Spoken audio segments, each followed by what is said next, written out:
Hi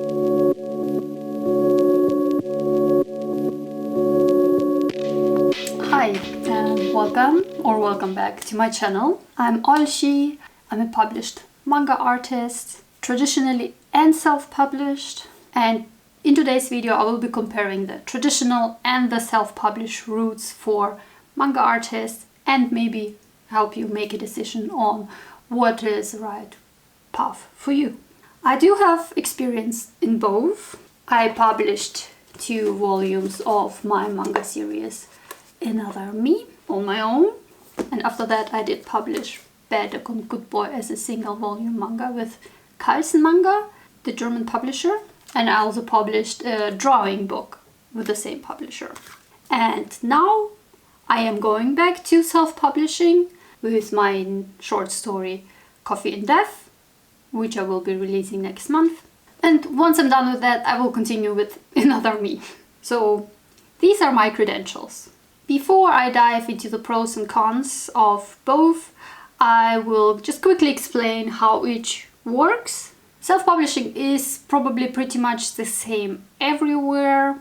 Once you finish a book, you either use a printer, you order the books, you get them, and then you distribute them yourself via an online shop or at conventions or maybe at local bookstores. You can also use a print-on-demand service. So basically people can order your book in ebook format or in printed format online, and print-on-demand service will print the book. I personally do not have any experience with print-on-demand because I'm kind of worried that it's just not good for manga or anything with like images in it. I'm sure it's completely fine for text, but because I know how much can go wrong in printing, print on demand is just too risky for me. But I can imagine that when it comes to ebooks, then like print on demand or like on any online services are probably pretty good.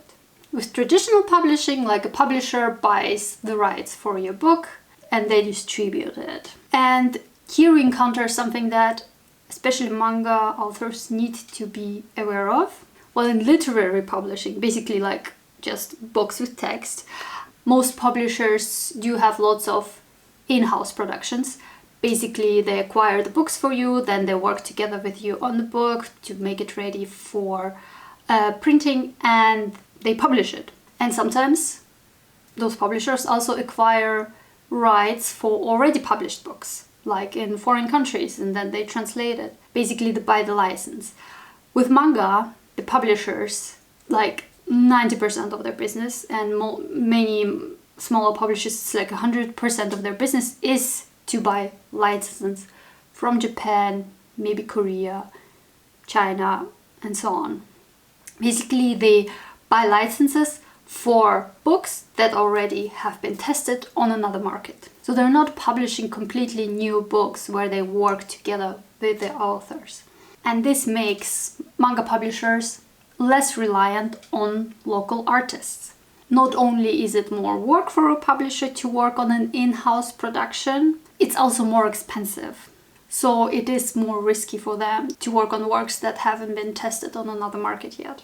That is why many manga publishers don't work with local artists in the first place, simply because they cannot afford it. This, on the one hand, gives you a disadvantage when you negotiate your contract, because the publisher is less reliant on your work.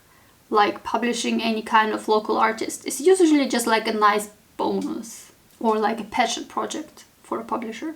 But on the other hand, if the publisher is big enough, you can expect them to have some kind of big IP under their name, which should help them cross-finance such projects as in-house productions or any kind of smaller, lesser-known manga. So if a publisher tells you that it's a risk for them to publish you, it's not really your problem. It's their job to assign the budgets accordingly, so just saying. And talking about negotiations, here in Germany, at least, you do not have agents for manga artists. So if you do want to get traditionally published, you apply to a publisher directly with a project. If you are interested in how to apply to a publisher, I can make a video about it. Just leave a note in the comments. But I won't go into details here. And last but not least, before we go into the pros and contras, my experience is limited first, not only to the German market. I haven't been published anywhere else but in Germany, but also I worked with only one publisher. I don't know what it's like to work with other publishers. I will try to generalize things as much as possible, but every author probably has different experiences and I cannot sum them all up in one video. Okay, let's get into it. First thing I want to talk about are gatekeepers. Gatekeepers are basically editors, publishers themselves. You cannot just choose to be traditionally published. A publisher also has to choose you. Meanwhile, if you want to self-publish, you can simply do so. Of course, you have to learn how to do it, you have to gain certain knowledge, but there is no one person you have to get past in order to get published. There is print on demand, or you can let your work be digitally printed. Digital printing allows you to order like maybe only 20 copies of a book. You don't have to order like 500, which is probably like the case for offset printing, which big publishers use. And it's a lot easier to sell 20 books than 500 books, so the risk is just so much lower. Yeah, with just current technology and services, it's as easy it has ever been to self-publish. And yes, in traditional publishing, there are gatekeepers in form of editors, maybe sometimes agents. If they think your book won't sell, they won't publish it. If your story or your art style or your art skill is not up to their standards, they won't sign a contract with you. And this brings me to my next point, creative freedom. Because publishing is still a business, publishers do have to think about what will sell and what will not. So they might not be willing to print something that is maybe too niche or too long or has a less mass appealing drawing style. They might also want to influence your story to make it more marketable towards certain demographics. They might want you to like change things, add things, or cut things from your story. With self-publishing, you can experiment all you want. If you believe in your work and that the way you want to create a story is the way, you can do it. You have the creative freedom to do so, which can also be a detriment to your story. I personally think you always need someone else to look over it, but if you are very precious about your story, about the characters you created, and you don't want anyone to just like mess with it or bring in their opinion because they think about marketability, then self-publishing is the better way for you. Unfortunately, because self-publishing is basically accessible to anyone, it does have a bit of a bad image. There is just simply no guarantee for like quality control, anything like that. While with traditional publishing, readers know. An editor looked over it, a whole publishing team decided, okay, this is a book we want to publish. And the input that the editor can give you can be really valuable. Not only are they looking at your work with fresh eyes, they also have experience in looking more analytically at books in general, at manga and comics in our case. So yeah, when readers buy a book from a traditional publisher, they know that the book went through a whole quality control process. Because publishers have an image to sustain and they want to sell books, if you do manage to land a deal with a publisher, you do get a certain kind of prestige, maybe even trust, because it doesn't just mean that, you know, there were certain quality checks involved while making your work. It also means that editors and the publishing team were sure that your work will sell. And in self-publishing, of course, you can also walk off these steps. And again, I suggest that you do hire some kind of beta reader or an editor if you can, or ask at least someone to read over it. But in general, there is just no guarantee that an author did take all of these steps. So yes, the image of self-publishing versus traditional publishing is quite different. Actually, this is one of the reasons why I applied to a publisher with Bad Dog and Good Boy. I wanted the experience in general, but also I wanted to gain some kind of name recognition and proving that I might create stories worth publishing, worth reading, if you know what I mean. The chances that readers will give you a chance if you have been traditionally published are just higher. The next point that is like a big difference between traditional and self-publishing is that in self-publishing, you have to do everything yourself, as it says. And let's be real, most of manga artists, all we want to do is to just work on our story, draw the pages. We do not want to deal with marketing, printing, with all the logistics of selling your work. And that is why I will always appreciate my experiences with the traditional publishers.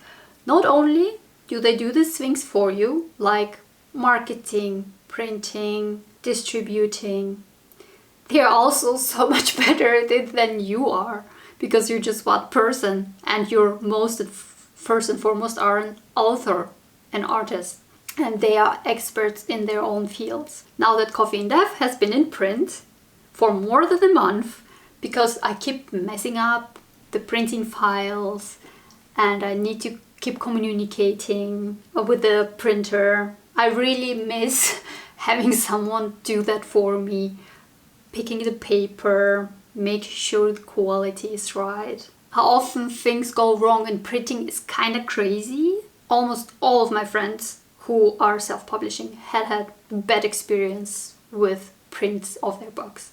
If you are business savvy and you do enjoy things like marketing, advertising your manga on social media, if you do enjoy thinking of sales strategies and so on, then you can go the self-publishing route for sure. If you're like me and you're bad at those things, the traditional way might be the better option for you.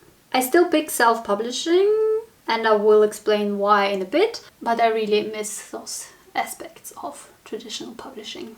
The next point is the reach. When it comes to the reach, like reaching your readers, of course traditional publishers are the better options. Simply because they have all of the connections to the bookstores. They basically can distribute your books nationwide.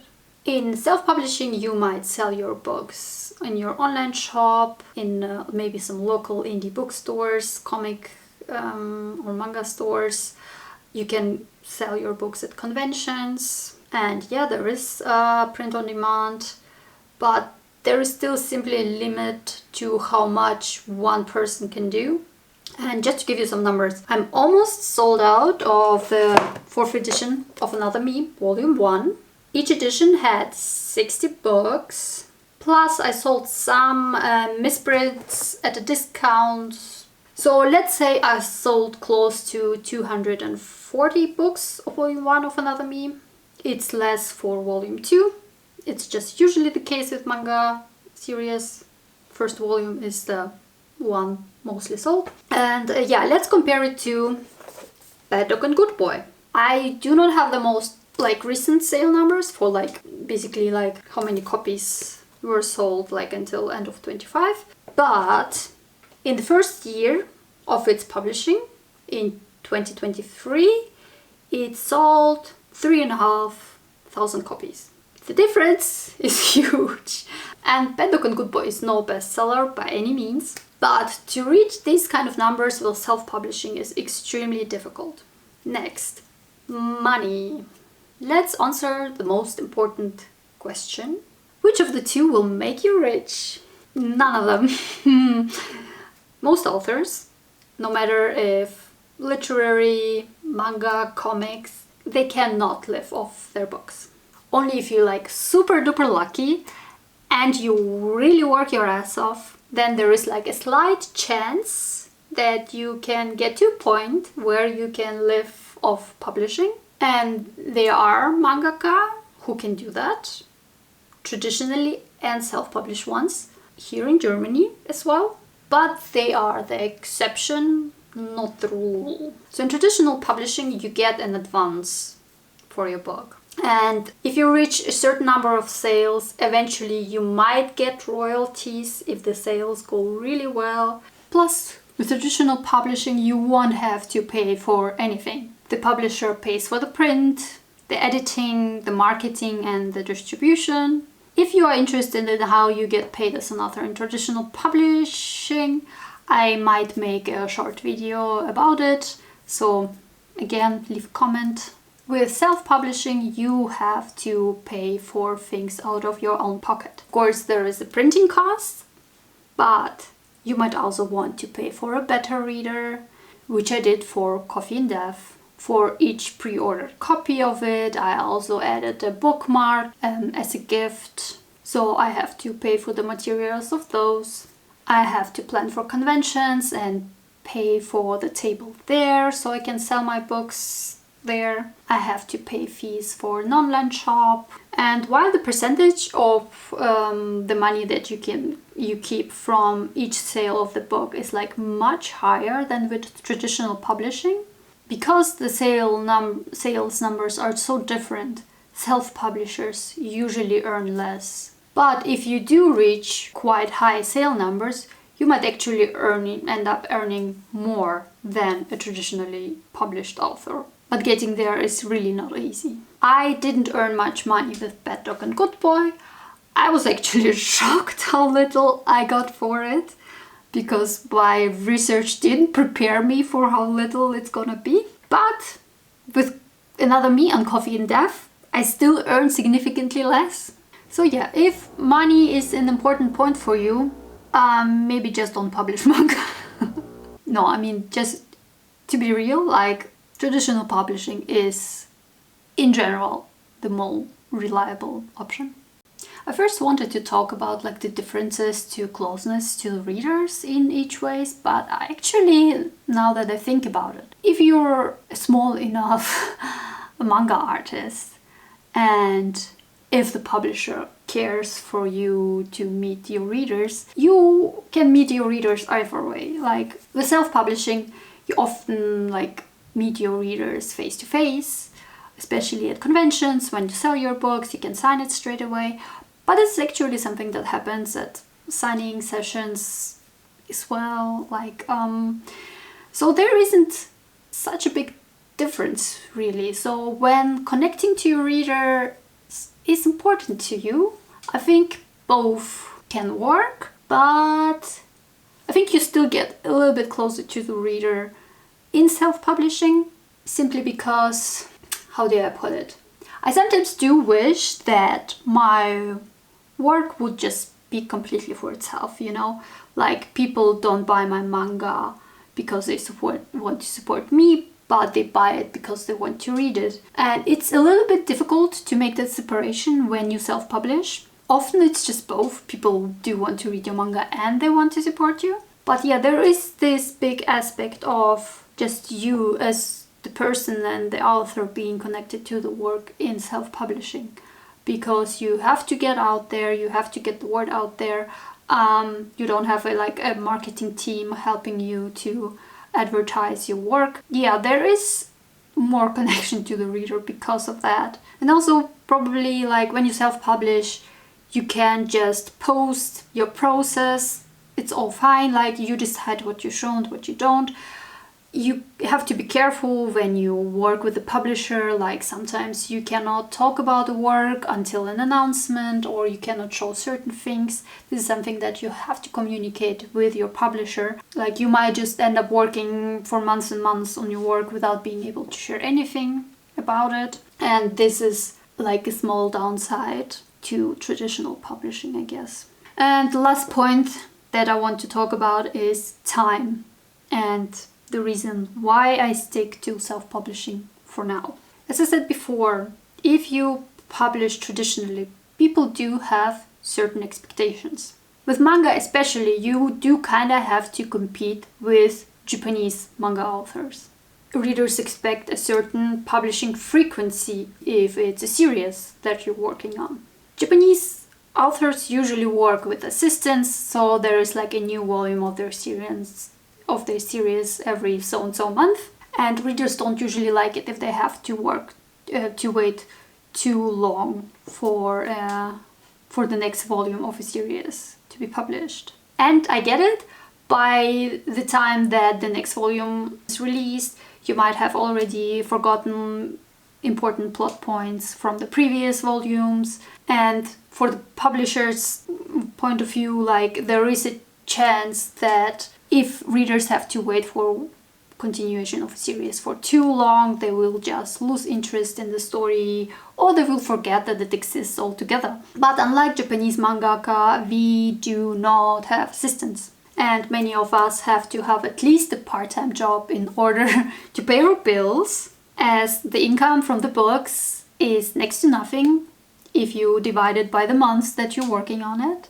So the quicker you are, like if you work on a book for 8 months instead of 12, you will get more money per month.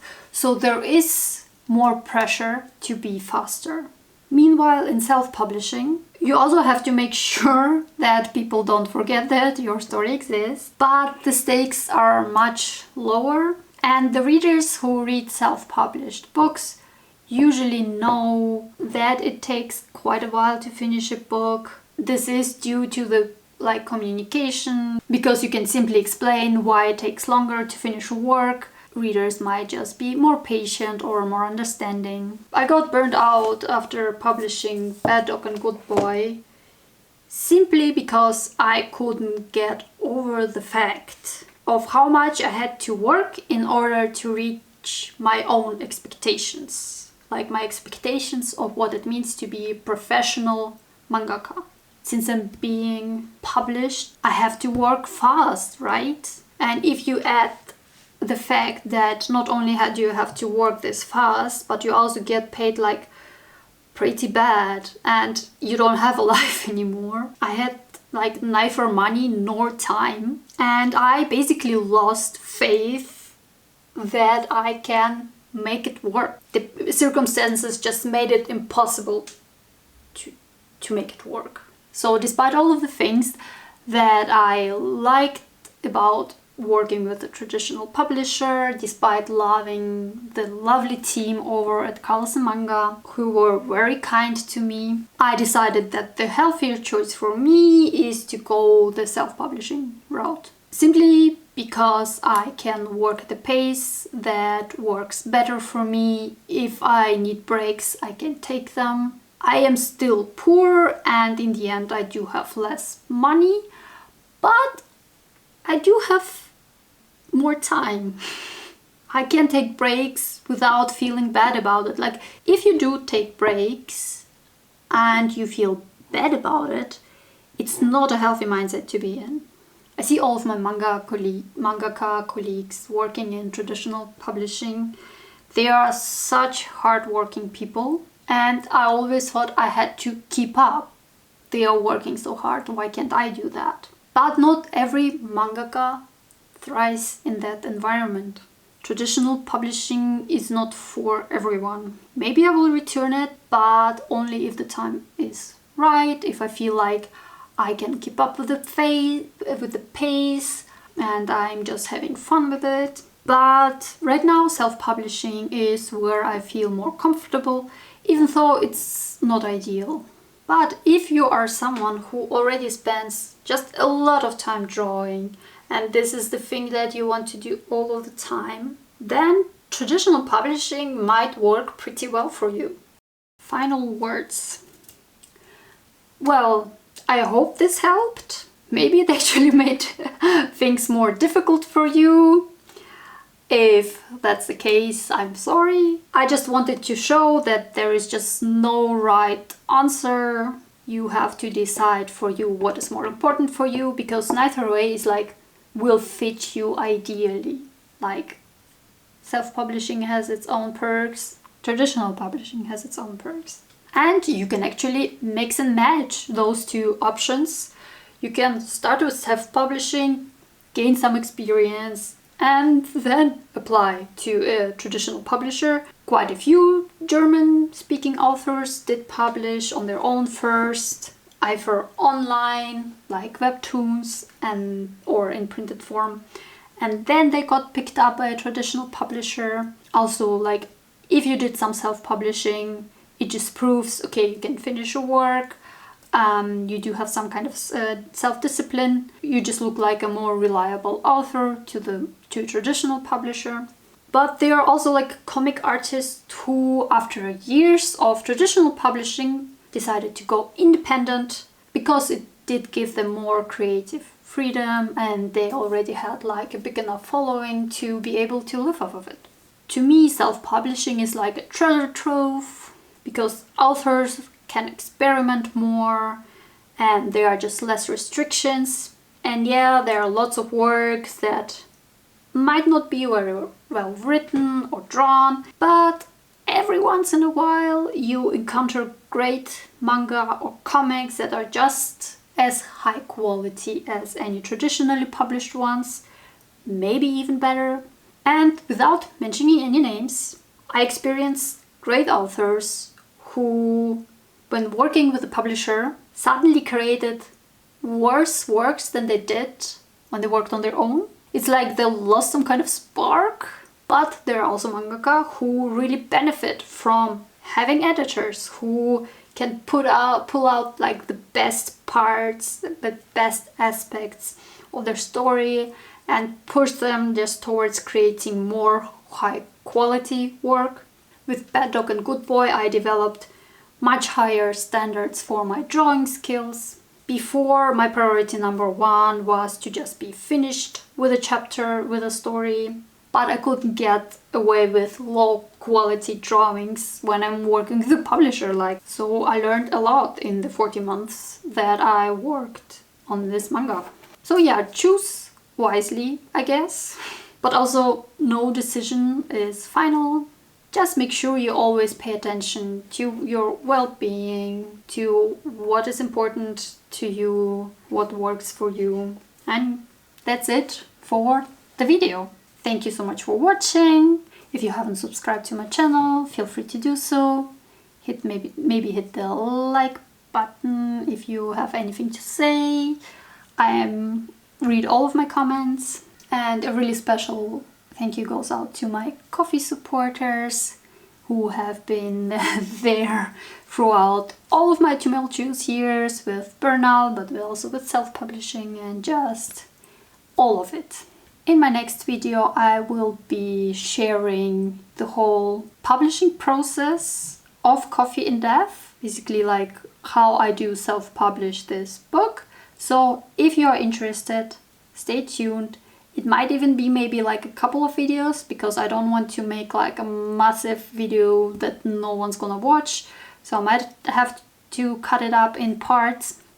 But yeah, I will be sharing everything that I plan, that I have to think about while self-publishing. And I also made a video on basically the publishing process of Bad Dog and Good Boy, like from when I signed the contract to, no, actually when I was still working on my application, signing the contract, and then the book being out. Yeah, it has been a while. I don't even remember what exactly I talk about in the video, but you can check it out if you want. And in the future, I will be sharing mostly my process of self-publishing and working on my works. So if you want to stick around, sign up to the channel. I hope I will see you in the next video, and until then, stay safe, stay healthy, and thank you again for watching.